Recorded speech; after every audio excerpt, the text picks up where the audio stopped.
Hello everyone and welcome to episode 37 of the WMMA 5 series here on the channels. This is the UFC Fight Night card between Damir Ismagulov and Edson Barboza as our main event here in Boston, Massachusetts. So man, this card got a little bit of everything. We're obviously got the lightweight contest between Edson Barboza and Damir Ismagulov as our main event. We also have a featherweight matchup between Tapoeira and Calvin Kattar, as that's going to be a fun one, as I believe Calvin's from Boston, if I remember correctly. We'll know here in a little bit, to be exact. I'm pretty sure he's from Boston. Alex Perez taking on Rogerio Bontorian. That's also on the card at 125. 185 contest between Renat Fakhradov taking on Marc-Andre Bourriat as the Canadian there. And Marc-Andre. Then Marcos Rogerio de Lima taking on Latifi. That is the heavyweight contest, but you see Latifi coming in at 220 on the lighter side of things for heavyweight contest. We'll see how he does. He shockingly did well in his first fight at heavyweight. We'll see how he does here. But yes, Edson Barboza, Damir Ismagulov. Edson Barboza is a heavy favorite, but listen, this man in Damir Ismagulov, I don't know when they're going to figure it out, but he hasn't lost yet. Dan Hooker fight, he was a heavy underdog. Ahmed fight, heavy underdog. Finished him in the first round and ended up winning off of leg kicks against Dan Hooker when Dan Hooker was the 5th lightweight in the world. That's going to be a really fun fight, though, because to think he was, plus 740 underdog in that fight. I believe he's in the, it was plus 500 underdog in this fight. So, not used to being the favorite is Damir Ismagulov. Listen, him and Barboza, I think it's a fun fight because both guys kind of stylistically match up really well. I think Damir might be the better grappler of the two. We just saw Edson Barboza win for the first time in his first fight here in the save against Charles Oliveira, knocked him out. I believe he got him in the clinch and knocked him out with a knee right on the button. Dropped him. And, this is going to be a fun fight, though. For Barboza, obviously looking to really get a big chance to win, and as far as to potentially take on a top contender at lightweight for either man, whoever wins this fight. But for Damir Ismagulov, I mean, Jesus, what's a man got to do to get some respect around here? If he beats Edson Barboza, he'll be 6-0 in the UFC and be 22-1. Do we give him Conor is the real question after that, because that's kind of crazy. Now, Dan Hooker's fallen off the rankings, so it's kind of hard to really tell. Ahmed wasn't... Was he ranked? I already forgot. Was he? Yeah, I don't think he was. Yeah, so Ahmed wasn't ranked. Obviously, Barboza is ranked, so that's a huge win. I just don't know. I don't know if maybe he'll take Khabib on. That might be the best case scenario to really throw you into the deep end. That definitely is a possibility for Damir Ismagulov. Barboza wins this one. I'm not really sure, to be honest. Again, he beat Oliveira. It's a big win. There's just lightweight is so tough and it's so stacked that you really got to go through a lot of people at the top of the list really to prove yourself that you're going to get a title fight. But Tapoeira and Calvin Kattar, of course, undefeated is Tapoeira. And Calvin Kattar, yes, he is from Boston. At 21-4 as for the Boston finisher, Calvin Kattar, looking to get a big win in our co-main event. He is the underdog, though. Tapoeira's tough, as far as at the UFD gym, undefeated, of course, is only fighting to save. He ran through Ricardo Lamos as far as beat him in the first minute. As far as in 46 seconds, that was at the Ortega Korean Zombie card. As for Calvin Kattar, I believe he beat Jeremy Stevens. Yeah, I remember we did that at the Jacek and Wei Lee card at 248. So his first fight night in a couple of years. But this is going to be a hell of a fight, though. I think stylistically it matches up really well. Should be a fun one. Tapoeira's very, very tough. Calvin Kattar, tough man to beat. And, this is going to be a fun fight. Fun little co-main there. Alex Perez, Rogerio Bontorian, as he might, it says he's undefeated, but I want to say, he had the Kai Kars France fight, had the Oscar fight, which I believe Kai Kara Francis knocked him out. Oh, no, he won by decision. I was thinking he knocked him out, but no, he was a heavy, a mild upset, I would say, maybe. Yeah, just an upset as far as was a plus 250 underdog, but, of course, flag for PDs, so now it comes down to he's still being undefeated, but he's just got one no contest in there. Alex Perez is tough, but both guys are really, really tough, to be honest. He's beaten Jordan Espinoza, won by unanimous decision back in January, so he's had a long layover. Whereas, obviously, we've now seen Rogerio for the third time this year. Quick turnaround as well, because that fight was August. Yeah, so pretty quick turnaround. He's done a pretty heavy schedule from June to August, and now here in November. That's pretty crazy. But we'll see. We'll see how he does. Both guys, I think, are very, very talented. I think it's going to be a close fight, like it says here on the betting odds. Perez being the slight favorite. They're 12th and 13th on the flyweight ranking, so this is a very, very tough fight for both guys. They're looking to get into the top 10. As for Renat, the gladiator, the Moscow Russian native, taking on a Marc-Andre Powerbar, as Powerbar is, of course, Quebec, as a Quebec native of Canada, but 13-4, 12-2, 21-2. There's dyslexia popping up. As Marc-Andre is the favorite, which is pretty shocking because Renat is super talented, but he hasn't had a fight here in the UFC. Here, obviously, you see in real life he ends up fighting for the UFC, but right now in this save, making his debut. But a big middleweight, 6 foot middleweight. Obviously, the Kudo grappling kind of the Sambo style, if you will, but just a different variation of the Kudo style. Majority, that's kind of his main style, but he's well rounded in a whole bunch of other types of martial arts, really, for him. And that's going to be a really tough fight, though, for Marc-Andre. Does not want to take him lightly, as of course, our opener heavyweight contest, but a different type of heavyweight contest that we're used to seeing. A couple of veterans here in the heavyweight scene, well, as far as in the UFC in general, but for the sledgehammer Latifi, he is, he shockingly finished Sergey Pavlovich. Did not see it coming at all, and he also beat Ben as well. That was his actual first heavyweight contest, so some undefeated streak so far in the heavyweight division. 3 fights in one calendar year is pretty crazy for somebody that's 37 years old as well. He's looking for his 10th win in the UFC. As for Marcos Rogerio de Lima, of course, you see there over 70 Muay Thai fights. Has had a good bit of fights before this. As you see, was in his only 8th MMA fight, he finished the middleweight champion of the WC, Paulo Filho. As far as for him, though, coming off of a loss here in the save, he also lost to Stefan Struve in real life in February 2019.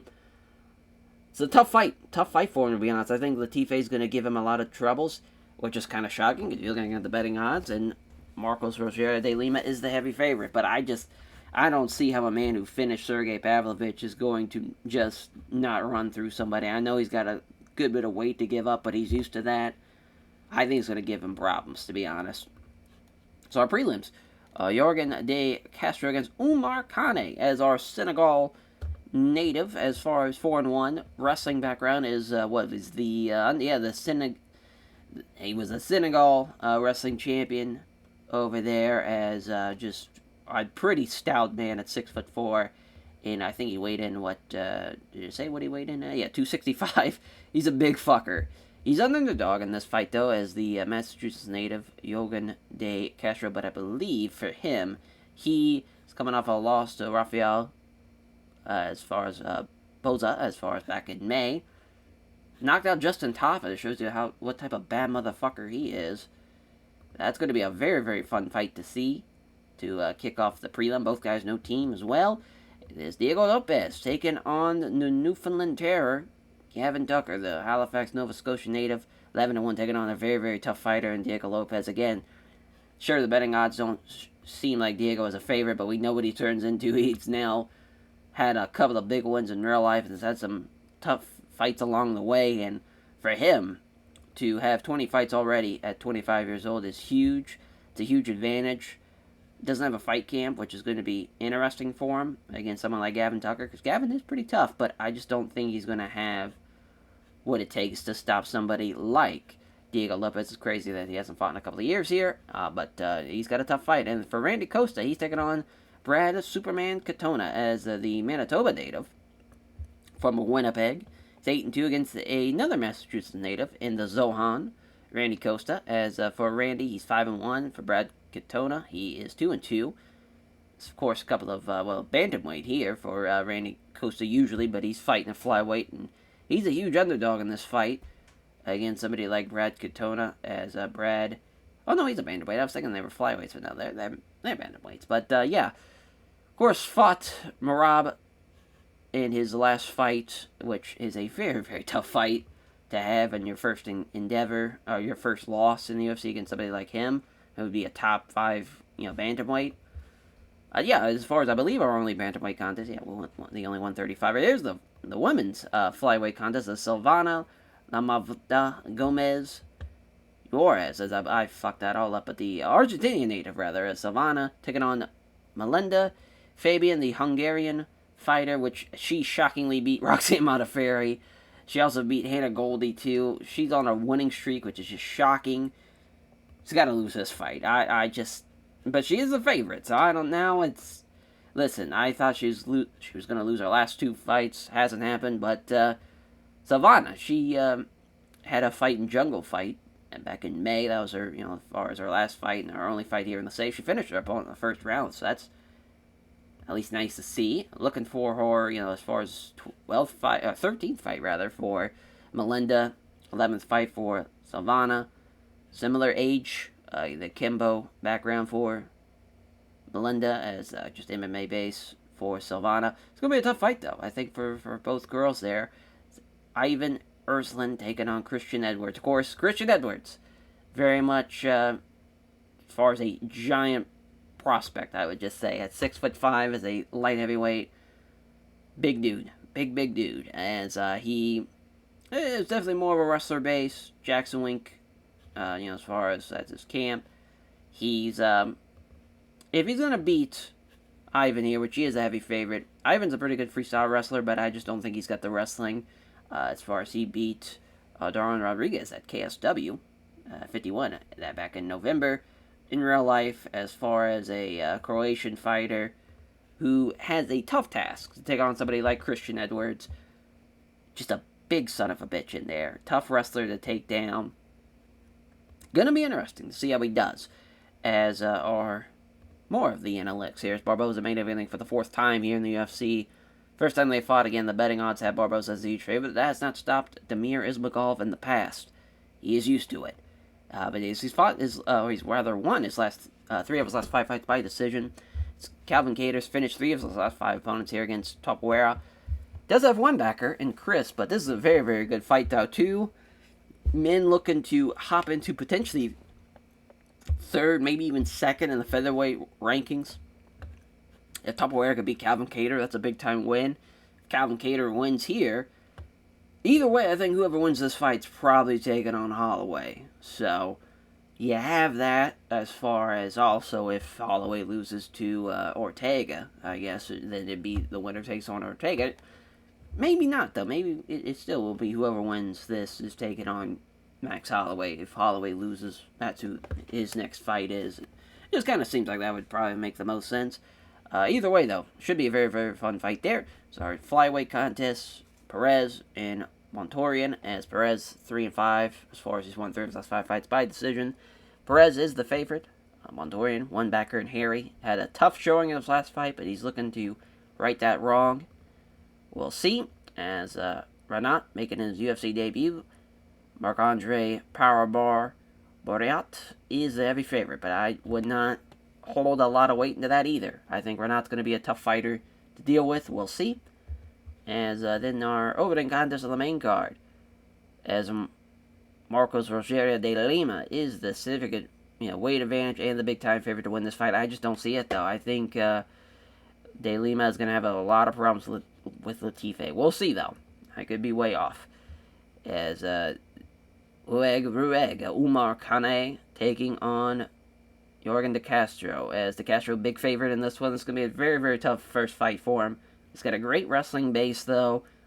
Going to give him some problems, I think. We'll see, though. But if he gets caught with one big punch that, the same type of punch that knocks out somebody like Justin Tafa, you're not getting up. Diego Lopez taking on the Newfoundland Terror. Gavin Tucker. Again, big favorite for this one, but I would not put a lot of weight into that. Diego Lopez is a savage. Is Gavin Tucker heavy favorite in this one? Again, just Diego Lopez is probably a safe bet. Brad Katona coming in as a heavy favorite in this one as well. But again, Randy Costa, 6-inch reach advantage. That could help him out a lot. Brad's a short, stout bantamweight, but he's able to throw a lot of punches and bunches. He's able to keep it standing for a while. He's got a good, solid base about him. But this is just going to be a tough go of it, I think, for somebody that has that much of a reach advantage. But he's used to it, though. He's used to giving up the reach advantage, so maybe he'll be able to kind of weather that storm. Melinda Fabian and Silvana Gomez Juarez. So Juarez is, of course, making her UFC debut. 4-3 on the Blurcast staff picks. Melinda Fabian, slight edge there. On the Blurcast staff picks, this is going to be a tough fight for her. Tough fight for both girls. And then both fighters making their debut here to kick off the prelim as Christian Payne Edwards taking on Ivan Ersland. As Ivan has, he's got a tough task here. Give it up 5 inches of reach. This is, top level prospect. I don't think he's on the level of like a Bo Nickel, obviously, prospect or anything like that, but he's got the tools to really make a good run, potentially in the light heavyweight division. And it starts here. Somebody like Ivan, who has some experience ahead of him as well. He's got a lot more fights, but this is going to be a tough fight. This is going to be a very, very tough fight for Ivan, that is for sure. As our cage side judges there, round 1 begins. They touch gloves, they move in. Oh, look at that. Looking for the head kick is Ivan already. Good call. There's a head kick, though, after the left jab, and he rocks him. There you go. Christian Edwards might get caught early. Went for another high kick, but it just glances off the forearm as Christian Edwards has got to hang on here. Another big head kick potential, but he dodges it this time as Ivan just laying it all in there. Now there's a left hand from Edwards. Ivan Ersland, he says, fuck that shit. I'm not losing this guy. Coming out fast, and that's exactly how to do as a underdog like this. You got to push the pace, keep it up, and he's doing that. But he gets countered here with a quick left jab and a leg kick that just nearly misses, though. There's the takedown. So he's got the takedown, and he's got side control. Christian Edwards, he's in his realm with this one. As now he's trying to get mount. Can't get it, though, but he's still down there. Oh, my God, now he's looking for some ground and pound. Hangs on. He got caught, but he was able to recover, had a good finish of the round, was on top, landing a lot of heavy shots. They're going to give him the round. I don't know, Yeah, I could definitely see why they would give him the round.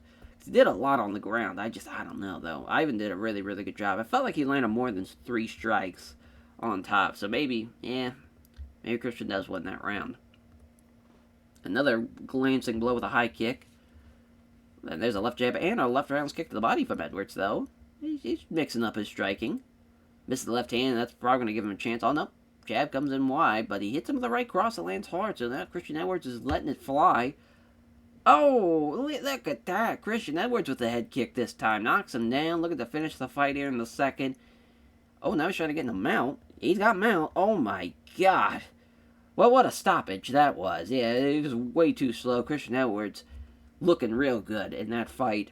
As Ivan was tough. Gave him a tough start, but just too much for him. He's a lot more well-rounded than I thought he was going into this fight. So Christian Edwards, definitely somebody to watch out for in that light heavyweight division because he has the tools, like we said, to be a problem, and especially at Jackson Wink MMA, as far as he's going to be a problem for sure. This is our next contest. Women's flyweight contest. We'll see. Darren Mergliotta is our referee. Cage side judges. Here we go. They touch gloves. Roundhouse kick to the body already from Melinda Fabian. So looking to keep that winning streak going. Juarez with a counter left. Doesn't connect the 1-2. Big, she lands the 1-2, but the big right hand follows up. Misses, though. Kind of jabs from Juarez. Now Fabian throws 3 punches, but Juarez defends all of them. Boy, Melinda Fabian on the attack early. Now she's in the pocket. Fails the final bar jab. Hits her with a beauty of a straight right, though. And it's now halfway point in the first round. And so far, Melinda Fabian has been the one pouring it on. But there's Juarez with a counter jab. There's a left jab and a right cross from Fabian now. Left hand and a leg kick there from Melinda Fabian. 2 counter left hands. She's doing enough. As, jab, right cross. Jab is wide. Right hand. Oh, there's a cut now on Suarez. As, Juarez is in big trouble.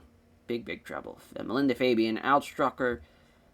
Really, only thing she could do was a couple of counter jabs. Other than that, couldn't do any damage compared to what Fabian's doing. Now she's got her back in the pocket. Missing all her strikes, though. Not a great start to the second round. Missed the big right hand. Here comes a counter to left jab to right hand. And Melinda Fabian, she might just make a run in this flyweight division. That is shocking. There's a leg kick after the jab is wide. Here comes a counter from Melinda Fabian again. It's a left jab and a quick kick to the lead leg. There's Juarez with a takedown, though. Single leg, change of pace. You're not going to do anything striking against her, so let's see what you can do on the ground. Melinda Fabian did try to switch to the butterfly guard, but that got stopped. Now she's looking for an armbar from the bottom. Not happening, though. I mean, Melinda Fabian, she's constantly working, constantly trying to get a finish, constantly trying to better herself. I mean, listen, Silvana Gomez Juarez, she had a good second half of that round, but I don't think it was enough. I still think, they're going to give it to her.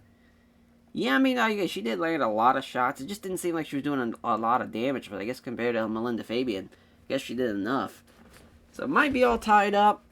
It might be 2-0 Melinda Fabian. Might be. There might be a scorecard this guy, but Juarez looking to get a takedown already. Not happening, though. Got her up against the cage.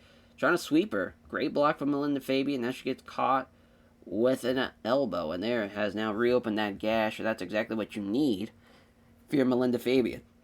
Doing damage. There's a knee strike to the ribs now. Another elbow strike. Doing a really, really good job. Now they're out of the clinch, and now she's back to what she does best, and that's throwing punches.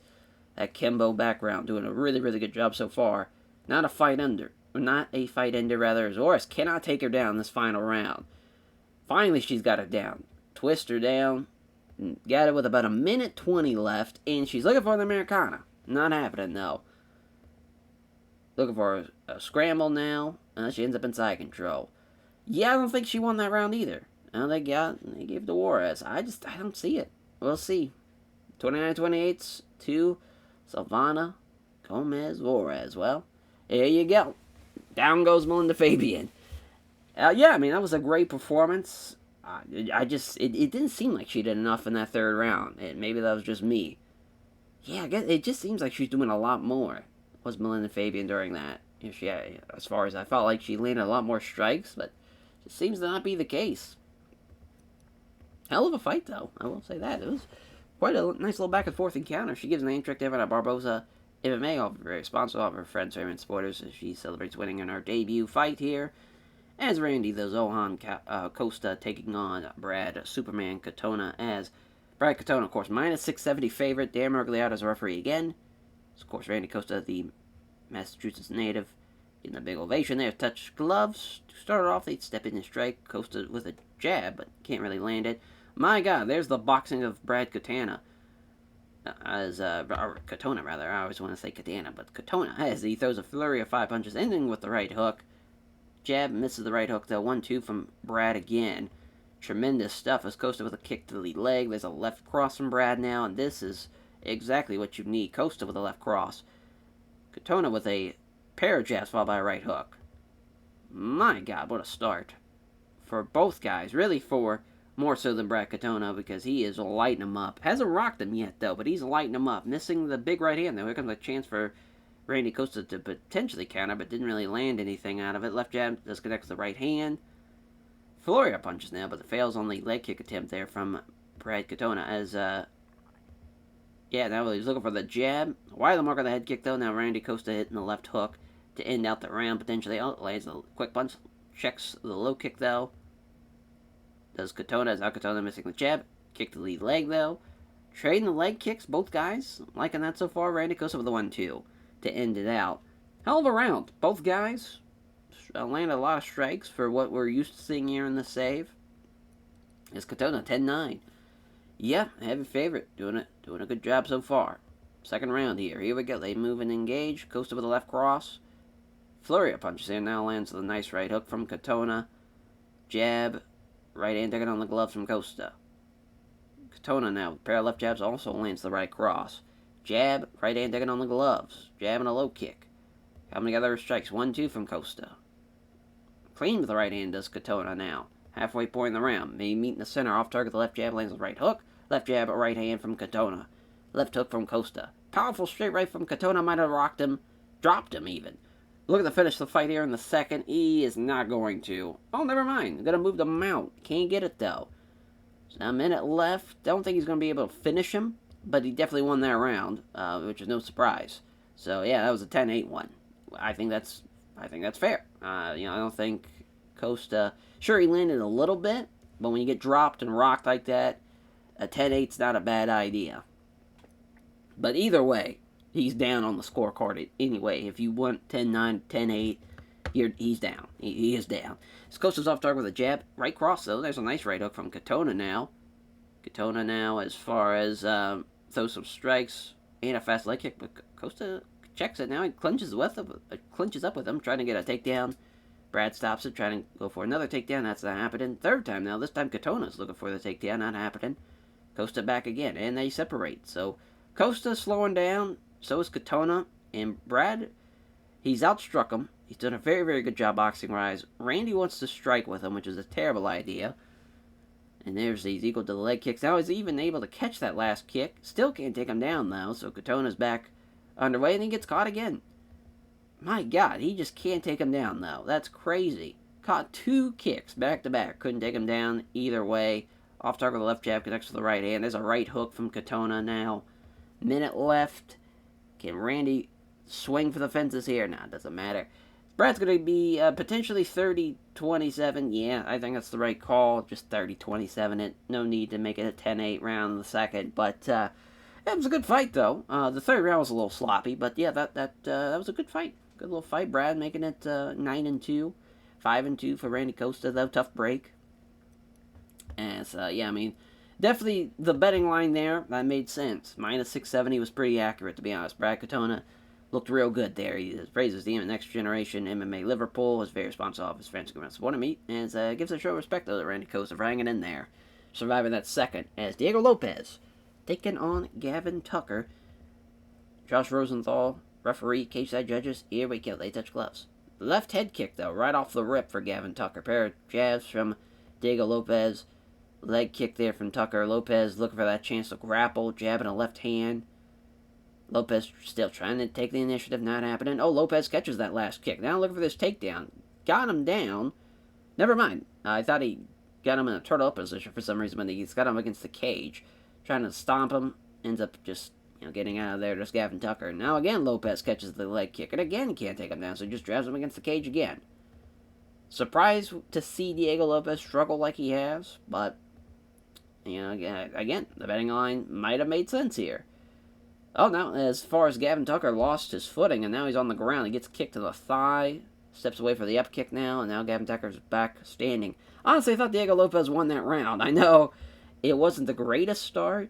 I just didn't think Gavin Tucker did enough. Maybe that's just me. I don't know. I think it's Diego Lopez in that first round.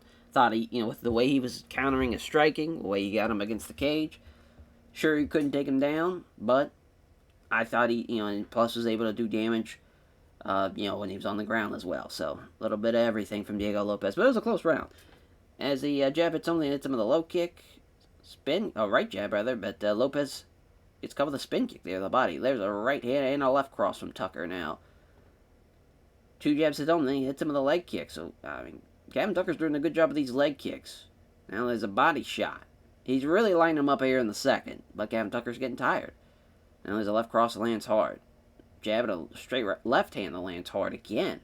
Lopez catches that kick again. Still can't take him down.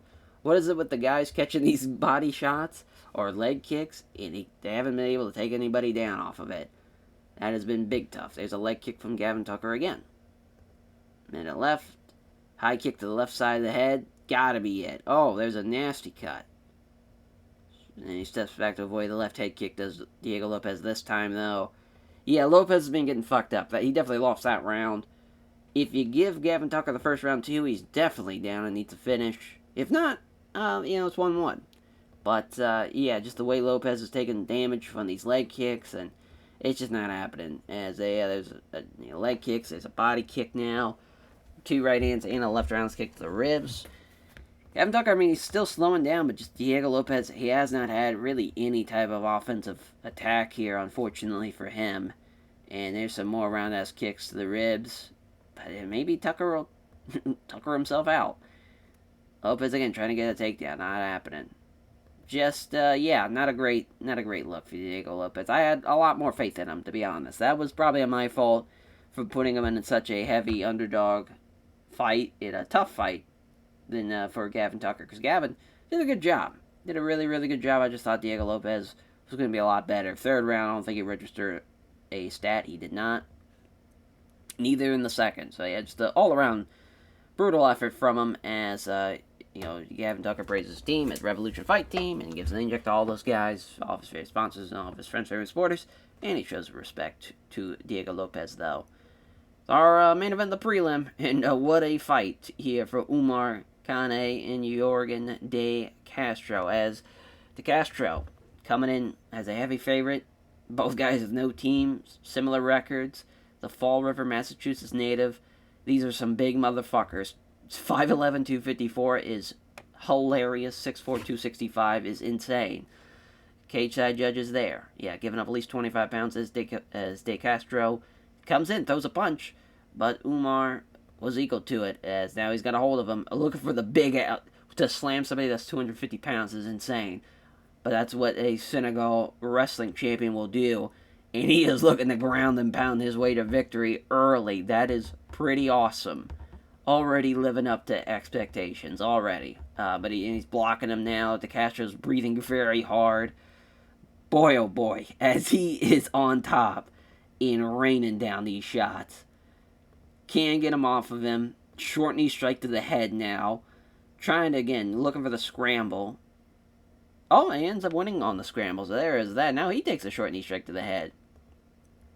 Dominant round, though, besides that last minute or so. But what a win in the first round for him. And, yeah, I mean, the heavy favorite is in deep shit. And at least we got this one, right, where we knew he was going to give De Castro a lot of problems. But it's the right cross, so that's exactly what you needed. But again, if he is able to get a hold of him without taking a lot of shots like he just did there, De Castro's going to go right back down, I think. Oh, never mind, as he ends up having down position in the grapple, but he is pretty tired. Still got him up against the cage here. Well, he's doing enough here. Short uppercut now. Knee to the ribs. Look at this, what a comeback here for De Castro. And they end up separating him now. Straight right hand from De Castro. And he got a hold of him again. Got him against the cage. Gonna put all that weight on him. He's already tired. He lost that round, but maybe he was like, I'm just gonna kind of throw the last half of that round to do, as far as not really do a lot of damage, but just put all of his weight on him, wear him down, so this third round he can come in and get the takedown and just kind of maybe lay and pray his way to victory. Who knows? But he catches him with the right hook, though. There's a quick left hand jab from him. Man, Umar looked tremendous in that first round, and other than that, it's been downhill for him. There's a right cross. De Castro's the aggressor.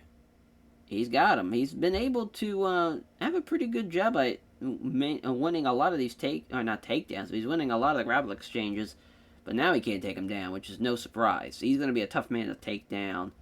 Castro's still trying, though. Now they separate. Castro again, the aggressor.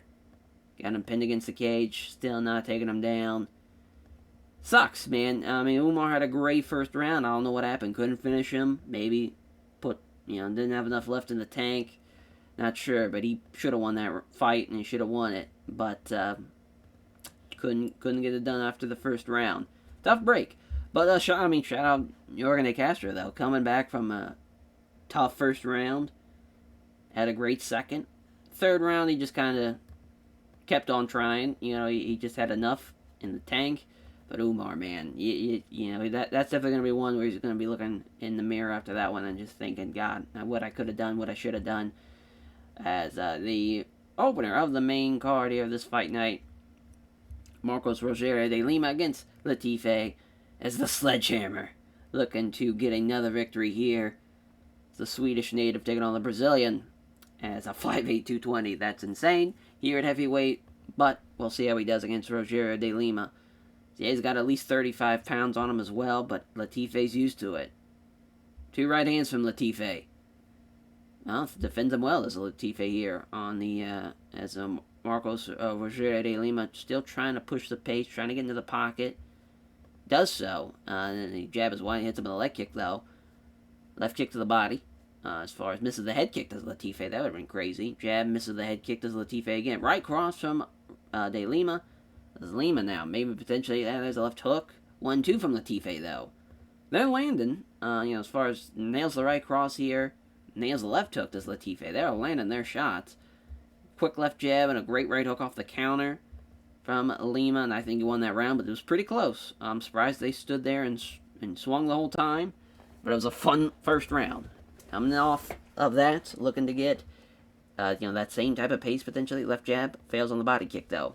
Latife went for that left cross, but it got blocked.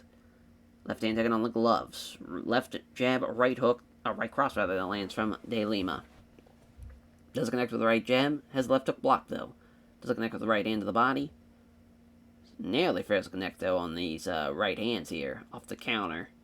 Does Lima. Now Lima's getting tired. That's exactly what Latife wants.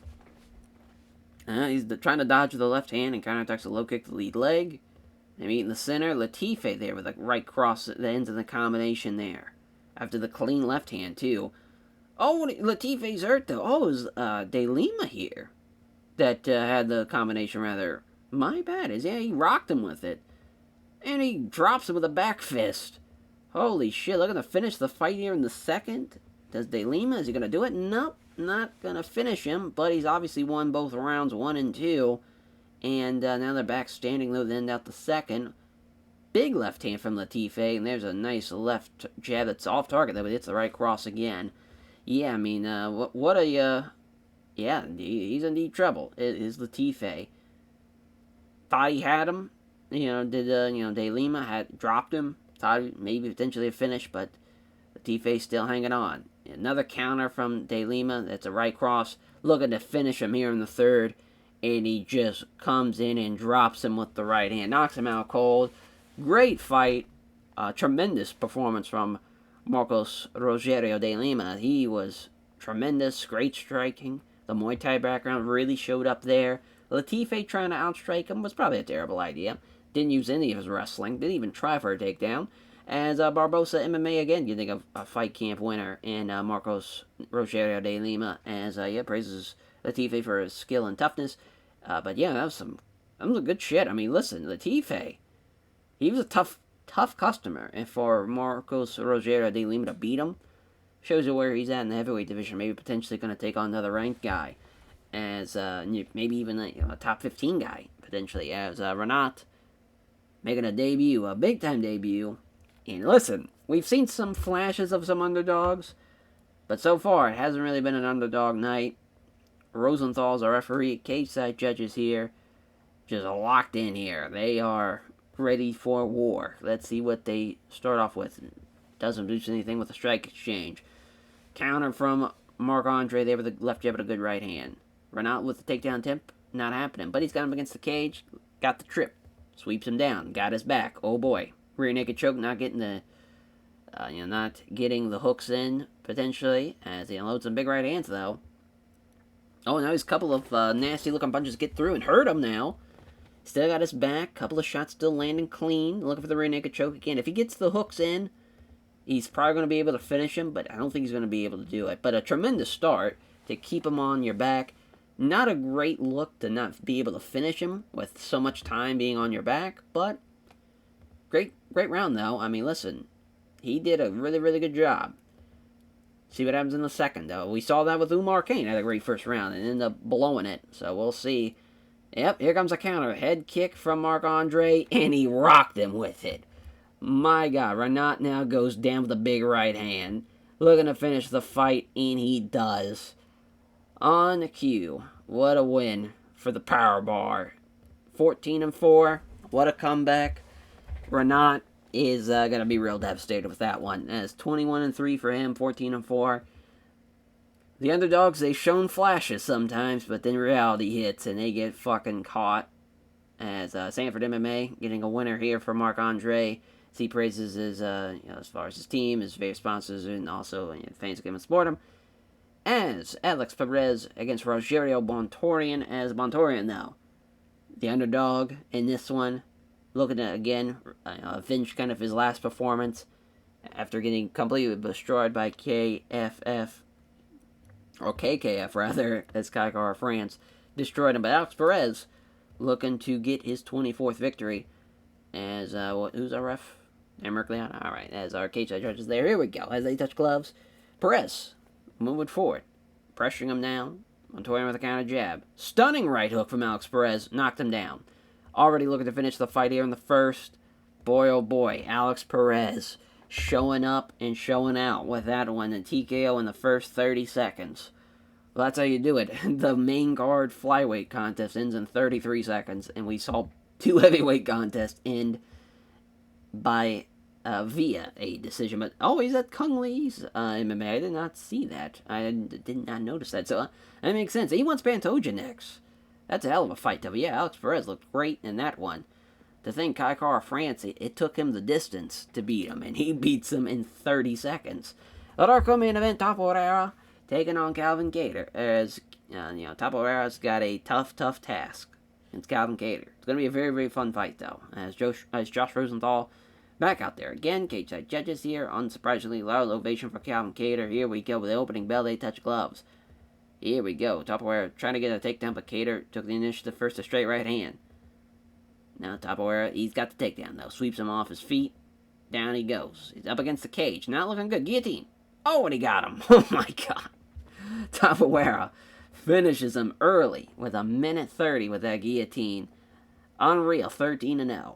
Tough guy is Topo Herrera, obviously. That's big tough. Tough for the Massachusetts native to have a big-time fight night card like this, to be in your hometown, and get choked out in the first minute.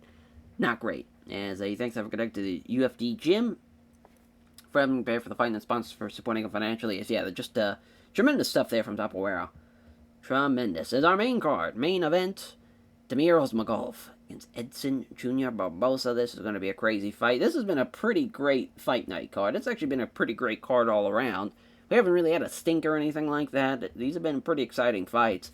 So here we go. Fight begins. They engage. Right off the rip, we get a quick kick with the lead leg from Barboza. And there's a thumping side kick now. Boy, oh boy, someone's going to be walking away. Not going to be able to walk away out of this octagon. They're going to have to bring in either a stretcher, or they're going to have to just have a couple of guys lift him up and take him outside the octagon, then put him on the stretcher. This is crazy. There, Barboza with a counterattack. Quick jabs, then a left roundhouse kick to the body. Great right hook from Ismagulov. Right roundhouse kick to the body. Oh my God. Body shot drops him and finishes the fight. What a fucking fight that was for Edson Barboza and for Damir Ismagulov. Listen, he was up there against the killer, and Edson Barboza, and he finally got caught. It is what it is, but what a card that was. That was tremendous. Some crazy comebacks on that main card, just some insane finishes. That whole last three fights, didn't even last, but almost 3 minutes, see if you combine them. Pretty crazy. Pretty crazy. But yeah, that was actually a really good fight card. The Gavin Tucker fight was probably the worst one, which, yeah, I think that makes sense. But again, that comeback from Christian Edwards, the fact that Silvana Gomez-Juarez won that fight, Brad Katona's performance was tremendous. There's some good performances throughout it. Yeah, kind of bit of an even affair. A couple of places we increased by maybe a 0.1 or 0.5. A couple of places we lost popularity by 0.5. So not terrible all the way around. Definitely performance bonus for Topo Herrera. Alex Perez. For Mark Andre. And then probably not, actually. Trying to think who else. Katona, maybe. Nah. Yeah, but that's probably going to be it for the performance bonus. I know it's kind of short, but maybe, we'll give one to Barboza, though. Yeah, I think that's fair. I think that is fair. Hell of a fight night, though. I'm very, very pleased with that. Made about $1.5 million. Basically, we just made the ad revenue plus merchandise in a little bit of the gate. So, all around good shit there for us. Tremendous fight night, to be honest. That was a lot of fun to see. As we're gonna end out the month of November now, coming up, and then we just have like a couple of more fight nights, just a couple of fight cards in general here to end out 2020, and then we'll be into 2021. before you know it, maybe we'll eventually catch up to the actual real-life year of 2024. We got a good shot. It'll be really close. I think we're going to make it, because obviously it's every week. We have an episode, and we basically have a fight card pretty much every week in the save here. So it's going to be tough. It'll be tough to catch up to us, but we got a good chance at least, but to eventually make it into 2022 before we know it. But yeah, I mean, as far as thank you all for watching, this is taking forever, this loading screen, as we will catch you guys next time. Take care, everyone.